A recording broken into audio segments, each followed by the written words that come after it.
Hola a todos, soy Pablo Veloso. Ayer me puse a tocar el teclado, un pianito que tengo, un teclado eléctrico, que hace mucho que no lo tocaba, hacía meses, lo tenía ahí tapado.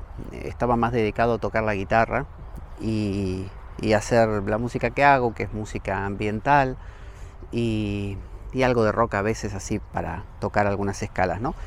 Y me había concentrado mucho en eso y, y había dejado el teclado. Entonces lo retomé, de hecho ayer, y me sorprendí gratamente, porque yo dije, bueno, chao, donde me ponga a tocar acá no me fluye nada, voy a estar trabadísimo. No solo no estaba trabado, mis dedos, mi mente recuperaron enseguida el recuerdo de las posiciones y todo, sino que además me sentí como si hubiera aprendido cosas nuevas en el teclado, cuando en realidad no lo practiqué. Y me pregunté por qué sucedió eso. Porque, bueno, todos los pronósticos dirían que yo debía ser una especie de torpe duro, ¿no? Que no me debía salir ni dos notas. Y no, yo creo que se aprende sinérgicamente. ¿Qué quiere decir sinérgicamente? Bueno, se aprende desde muchos frentes a la vez. A veces se piensa que, voy a dar un ejemplo que se me acaba de ocurrir, por ejemplo, esas películas de artes marciales que todos hemos visto, tipo Karate Kid o Kung Fu o estas de Jean-Claude Van Damme, ¿no? Que todas tienen el mismo patrón, un maestro que le enseña al discípulo cosas raras. O sea, el discípulo quiere aprender artes marciales, quiere dar patadas, ¿no? Y piñas y puñetazos. Y el maestro no le enseña eso.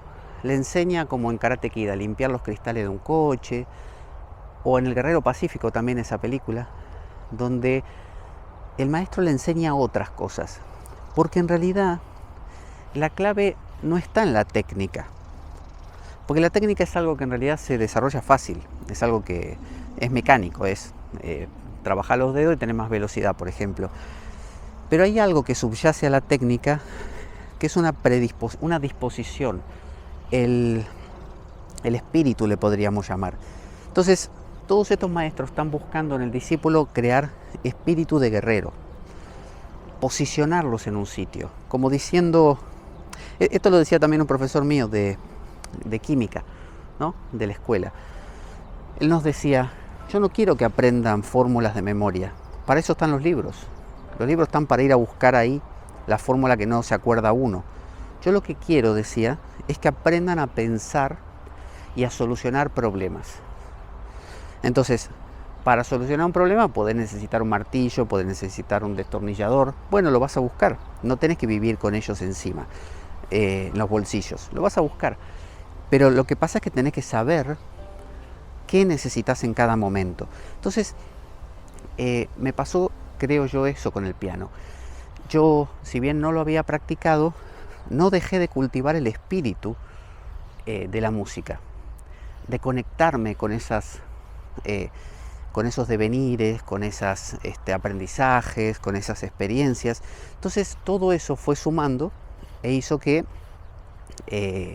obviamente no perdiera yo ese contacto, por el contrario, lo mantuviera bien vivo, y cuando llegué al teclado, mi ser entero, no solo mis dedos, estaban en la disposición adecuada para crear ese arte, esa música, y eso hicieron, ¿no? Mis dedos le costó un poco enganchar la vuelta, pero enseguida ya estaba y salían más cosas, porque yo había crecido en todo ese tiempo. Entonces, bueno, a eso me refiero, que a veces creemos que aprender significa ponerse a estudiar algo puntualmente y no aflojar y ser consistente y más, como si uno tuviera que hacer una especie de deporte, ¿no? Entrenamiento, ¿no? Hay gente que se lo toma tan en serio que hace ejercicios de dedos, pero mucho, me refiero, está bien hacer un poco, pero mucho de eso. Y a veces no va por ahí, va más por... Es una locura lo que voy a decir, pero es como lo de las artes marciales. Si yo tuviera un alumno de música y yo solo lo pongo a tocar la guitarra, pero imagínate que yo le digo, vení, vamos a hacer una comida. Y el chico me dice, pero escúchame, si tenemos que hacer la clase de guitarra, sí, ya sé, vamos a hacer la comida. Y la hicimos, y vamos a comer. Y estamos comiendo, y él no puede creer que yo le esté transmitiendo un posicionamiento musical. Y quizá deje de tomar clases conmigo porque no le guste, y años después, cuando esté tocando, después de haber aprendido un montón de cosas, se dé cuenta que esa comida conmigo es lo que le transmitió la esencia del posicionamiento musical.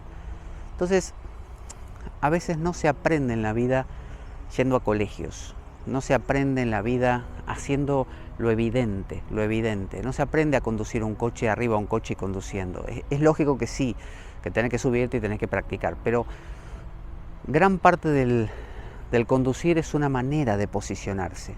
Y esa manera la podés aprender comiendo, corriendo, durmiendo, viendo una película, no sé, haciendo un pozo, lo que sea. Es paradójico, pero es muy interesante. Eso nos lleva a la idea de desperdiciar tiempo. A veces pensamos que no, yo debería estar estudiando filosofía. ¿Cuántas veces dijiste, ahora cuando me vaya de vacaciones voy a estudiar? Y no estudiaste un pomo. No estudiaste un pomo porque se trataba más de un posicionamiento y pensaste que desperdiciaste todo el tiempo. Y no. A veces, a mí me pasa también hacer cosas en oleadas. De repente por un tiempo hago una cosa, después la dejo, después la retomo, ¿no? Me ha pasado con la liturgia de las horas, por ejemplo, que yo me había vuelto como el defensor número 1 de la liturgia de las horas, como si la fuera a hacer el resto de mi vida. Y unos meses después la dejé de hacer por completo. Y ahora volví. Y yo me hago esta pregunta, ¿perdí? O sea, ¿fue un desperdicio parar todo ese tiempo?